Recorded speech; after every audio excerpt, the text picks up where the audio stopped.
In this video, we're going to continue with our introduction to terminologies and concepts pertaining to manipulations, and we will begin by looking at cavitations. What is a cavitation and what does it mean? Well, a cavitation is just an audible and or palpable phenomenon within joints that many people believe signals a successful manipulation. The best example of a joint cavitation is here from the original Matrix movie.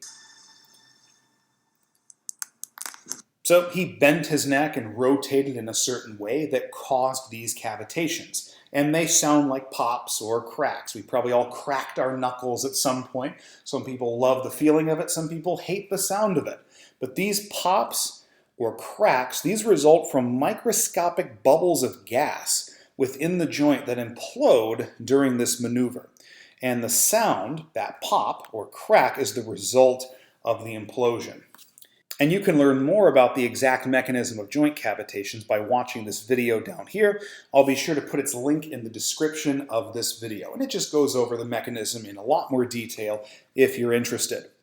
Now, as I mentioned a few minutes ago, many people believe that a cavitation signals a successful manipulation. And conversely, if you don't hear or feel a cavitation, then the manipulation failed. And this is absolutely false. The absence of cavitations during a manipulation does not mean that the treatment was not successful. Remember our reason for doing a manipulation. It's decreasing pain and increasing range of motion. Those should be our gauges as to whether or not the manipulation was successful, not whether or not the joint cavitated. Okay? So let's suppose you have a patient who has limited thoracic extension. How do you know their thoracic extension is limited? Well, you measure it, right? That's your test. Then you treat. Your treatment is, let's say, a prone thoracic extension manipulation. And then after the manipulation, you retest. Test, treat, retest, right? What's your retest? Is it the cavitation? No, because you don't need the cavitation for it to be successful. But if the patient reports decreased pain in their back, maybe even in their neck, or let's say they have increased thoracic extension, or maybe even their cervical motion increased, then you know the manipulation was successful. And they would be successful even if there's no cavitation. Conversely, if let's say you did a manipulation and there was a cavitation, but the patient had no change in pain, they had no change in range of motion, and no difference in function before and after the manipulation, well then that manipulation was not successful in what it was intended for, even though there was a cavitation. So even though cavitations are nice to hear, they do not necessarily follow a successful manipulation. Your gauge as to whether a manipulation is successful is pain level, it should reduce, range of motion, it should increase, and then just generally function. And of course, we're combining that manipulation with therapeutic exercises and activities. Now, shifting gears a little bit, let's talk about several terms used when we're talking about hand contact for either mobilizations or manipulations. And the first one you'll see a lot is the second MCP or second MCP joint. This is the joint in your hand arising from the articulation between the second metacarpal, which is right here, and the second proximal phalanx. So this is your second MCP joint. When you assume a lumbrical grip, the digital flexion occurs specifically around the MCP joint. So with all the skin and everything else attached, and we're looking at this joint right here. Sometimes people will confuse this with the CMC joint, which is more down here. We're talking about the second MCP joint, metacarpophalangeal joint. And again, identifying that joint will be important in many mobilizations and manipulations. For example, the cervical rotational upglide and downglide manipulations, and even joint testing in the cervical spine. Upper cervical distraction manipulation, and then the supine first rib mobilizations and manipulations. These are all examples of manual therapy techniques where you will need to know where your second MCP joint is and be able to contact the affected area at that point. Okay? So make sure you can identify your own MCP joint. Then we also have what they call pisiform contact and sometimes hypothenar contact. So first of all, the pisiform. This is a carpal bone in the proximal row of carpal bones. It's actually shown right here, and it's the furthest one of these toward the ulnar side of the hand.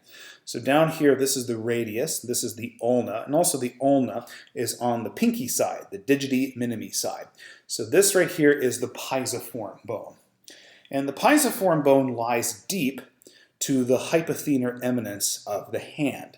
So the hypothenar eminence is a muscular eminence on the palmar and ulnar side of the hand, just distal to the wrist. So here's the pisiform bone.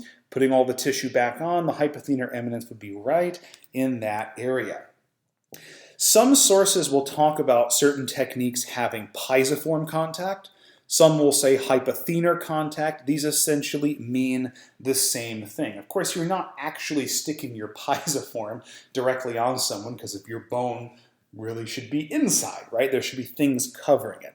But the pisiform is in the same area as the overlying hypothenar eminence. And again, being able to identify these two regions of the hand, your own hand that is, are important for other mobilizations and manipulations. For example, spring testing on the thoracic spine, lumbar spine, and the ribs.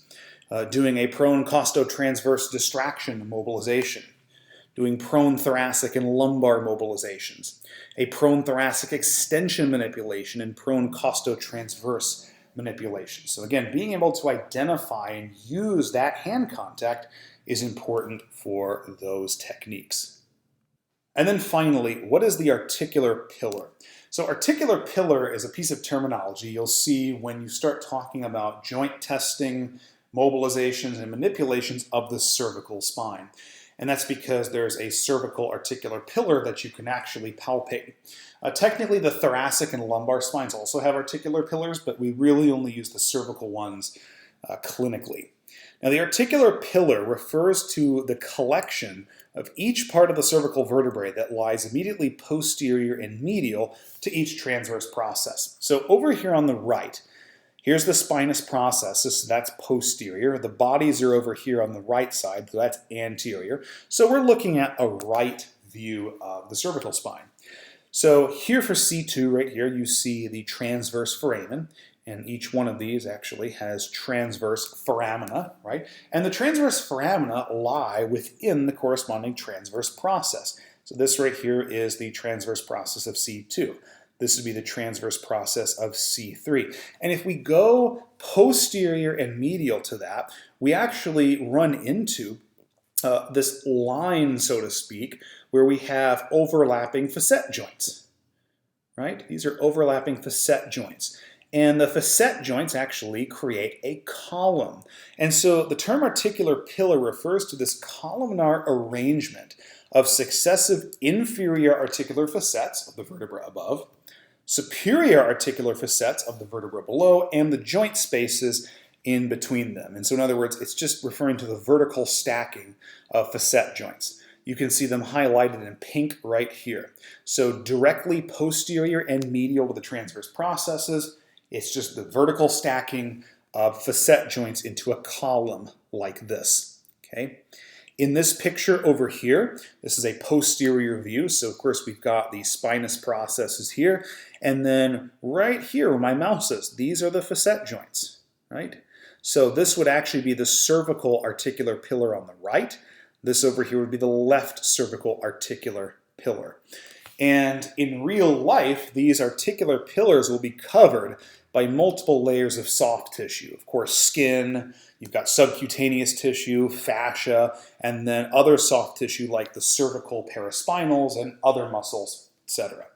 And with most cervical manipulations, for example, the second MCP joint, that is your second MCP joint, will be held firmly against the articular pillar at the level being manipulated. And in future videos in this playlist, we're going to be discussing the technique for performing certain cervical manipulations. And we'll see that over and over again, that your second MCP needs to contact the articular pillar at the level that you're manipulating. Okay?